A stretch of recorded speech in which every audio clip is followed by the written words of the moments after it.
अस्सलाम वालेकुम, कैसे हैं सब। आई होप आप सब लोग खैर खैरियत से होंगे and welcome back to my channel. अगर आप मेरी वीडियो देख रहे हैं तो प्लीज़ सबसे पहले लाइक सब्सक्राइब और शेयर ज़रूर कर दिया करें। ये जी सुबह का वक्त है, तकरीबन 11 बजे का वक्त है और मैं इस वक्त अकेली रह गई हूँ। बाकी सारे चले गए हैं, बच्चे स्कूल को चले गए हैं, मेरे हस्बैंड शॉप पे चले गए हैं और मेरे पास तफसीर उस्मानी की जिल्द है और अभी मैं उसी की तिलावत करने लगी हूँ। अगर मैं तफसीर और तर्जमा के साथ तिलावत करूँ तो एक रुकू ही पढ़ सकती हूँ और तफसीर और तर्जमे के बगैर पढ़ूँ तो मैं तकरीबन एक पारा जो है वो बैठ के पढ़ ही लेती हूँ एक टाइम पे। हमारे ज़हन में ये बात सवार है कि रमज़ान में इतने कुरान की तकमील करनी है, इतने कुरान पढ़ने हैं। हालांकि तर्जमा और तफसीर के साथ अगर 2 आयात ही पढ़ी जाएँ तो वो ज़्यादा बेहतर है, क्योंकि जब कुछ हमें समझ ही नहीं आ रही होती तो उसके पढ़ने का कोई फ़ायदा नहीं होता और हम लोग समझने की कोशिश ही नहीं करते हैं, बस ये है कि पढ़ रहे हैं। तो मेरे ख़्याल से ज़्यादा बेहतर है कि तर्जमा और तफसीर के साथ पढ़ा जाए। बहरहाल अभी मैं आ गई हूँ किचन में। आलू धो रही हूँ, जो लेके आए थे वो ख़त्म हो गए हैं, क्योंकि हम लोग सिर्फ आलू के ही पकौड़े बनाते हैं, बच्चे ये ज़्यादा खुशी से खाते हैं। रात को मेरे हस्बैंड लेके आए थे और मैंने फिर इनको खोला ही नहीं था। अभी मैंने खोल के तो इनको धोना शुरू कर दिया है। धो के तो मैं इनको फिर फ्रिज में रख दूँगी। जब ये ड्राई हो जाएंगे तो ऐसे नहीं रखती, क्योंकि इनमें इतनी ज़्यादा मिट्टी और रेत होती है, फिर जहाँ रखो ना तो वहीं मिट्टी और रेत गिरना शुरू हो जाती है। इसीलिए मैं इनको धो के रख दूँगी और ये थोड़ी देर तक ड्राई हो जाएंगे और इसके बाद मैं फिर इनको फ्रिज में रख दूँगी। इस दफ़ा रोज़े भी काफ़ी शार्ट हैं, तकरीबन 13 घंटे का रोज़ा बन रहा है और इतना अच्छे तरीके से रोज़ा गुज़र जाता है, ना तो प्यास लगती है और ना ही भूख लगती है और दिन का तो पता ही नहीं चलता। सर्दियों के तो वैसे भी दिन बहुत छोटे होते हैं, तो अल्लाह का शुक्र है कि रोज़ा बहुत अच्छे से गुज़र जाता है। मैं बना रही हूँ इफ्तारी में चिकन बिरयानी। आज सारों की फरमाइश थी कि चिकन बिरयानी बनानी है। शायद इस दफ़ा सर्दियाँ हैं तो इसलिए खाने का ज़्यादा इत्मीमाम होता है, सारे खा लेते हैं। पहले जो रमज़ान गुज़रे हैं उनमें इतना नहीं होता था, क्योंकि गर्मी बहुत ज़्यादा होती थी, मशरूबात ही ज़्यादा चलते थे।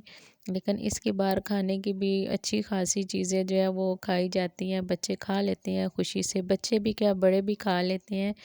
और आज सब बिरयानी का बोल रहे थे और इसीलिए मैं सब के लिए बिरयानी बना रही हूँ, क्योंकि मौसम ना काफ़ी अच्छा है। मेरे ख्याल से ये पहली दफ़ा सर्दियों में रमज़ान आया है।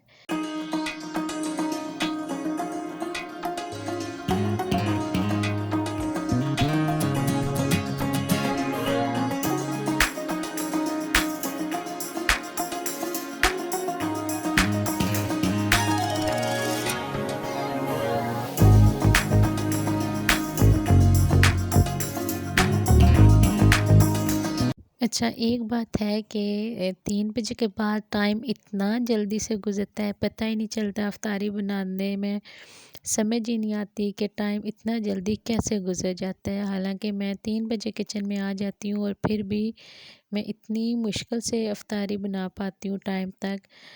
मैं इसकी जल्दी आ जाती हूँ कि हमारी गैस भी नहीं होती, चली जाती है। फिर 5 बजे के बाद तो मेरी कोशिश होती है कि मैं जल्दी जल्दी से बना लूँ, लेकिन फिर भी टाइम इतना तेज़ी से गुज़रता है, लगता है कि घड़ी की सुइयाँ ना भाग रही होती हैं, चलती नहीं, आराम आराम से भागती हैं।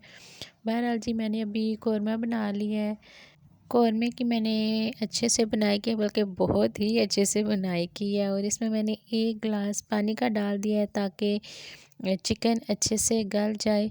और इसके बाद अब चिकन जो है अच्छे से गल गया और अब इसको मैंने ना बड़े पतीले में ट्रांसफ़र कर देना है सारा कौरमा, क्योंकि मैंने बिरयानी थोड़ी सी ज़्यादा बनाई है और आज मेरी नंद भी हमारे घर आई हुई है, उसकी भी हमने इफ्तारी करवाई है। और यहाँ पे मैं सारा कौरमा इसमें डाल दूँगी और चावल जो है वो मैंने उबाल के तो रख दिए हैं साइड पे।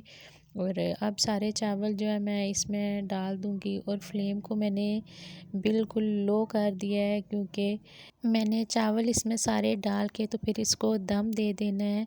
और अगर फ्लेम को लो नहीं किया तो सारे चावल और कौरमा नीचे से जल जाएगा। यहाँ पे मैं इसमें थोड़ा सा ज़र्दा कलर डाल रही हूँ और फिर मैंने इसके ऊपर थोड़े से ब्राउन प्याज डाल दिए हैं और थोड़ी सी मैंने इसमें ब्लैक पेपर डाल दिया है और थोड़ा सा मैंने इसमें चाट मसाला डाल दिया है और फिर मैंने इसको दम दे दिया। दम मैं हमेशा तवे पे देती हूँ क्योंकि इससे दम बहुत अच्छा अच्छा आता है। और यकीन करें इतने मज़े की बिरयानी बनी है, बड़े ही मज़े की बिरयानी जो है बन के तैयार हो गई है।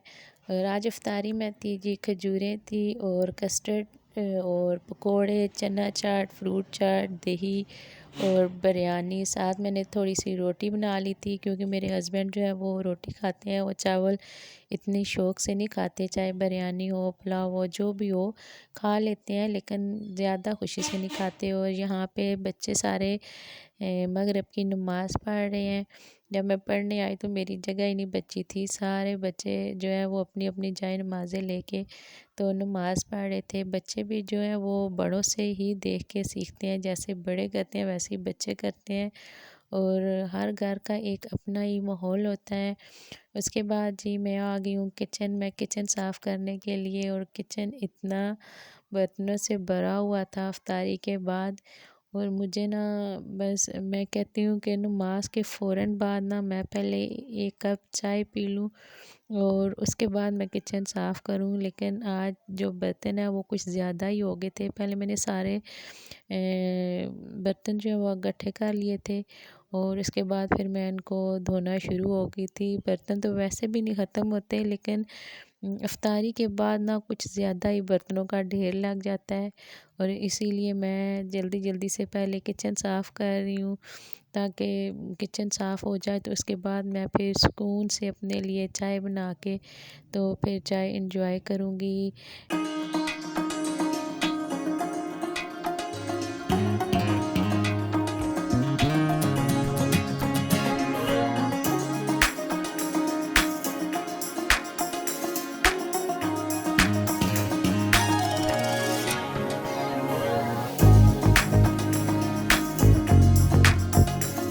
किचन मैंने सारा साफ़ कर लिया है, बर्तन वगैरह मैंने सारे धो लिए हैं और अब मैं बना रही हूँ अपने लिए चाय।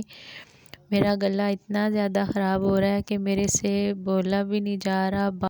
मैंने ये जो हिजाब लिया है ये मैं नमाज़ पढ़ने के लिए ओढ़ती हूँ और ये इहराम है जो हज करने या उम्रा करने जाती हैं ख़वातीन, तो वो ओढ़ती हैं। मेरी अम्मी हज करने गई थी पिछली दफ़ा तो उनका था, मैंने उनसे लेके तो ओढ़ लिया है नमाज़ पढ़ने के लिए। और ये बहुत अच्छा है, मुझे इतना ज़्यादा ये पसंद है क्योंकि इससे सारे बाल जो है अच्छे से कवर हो जाते हैं। दुपट्टा बार बार उतर जाता है फिर हमें सेट करना पड़ता है।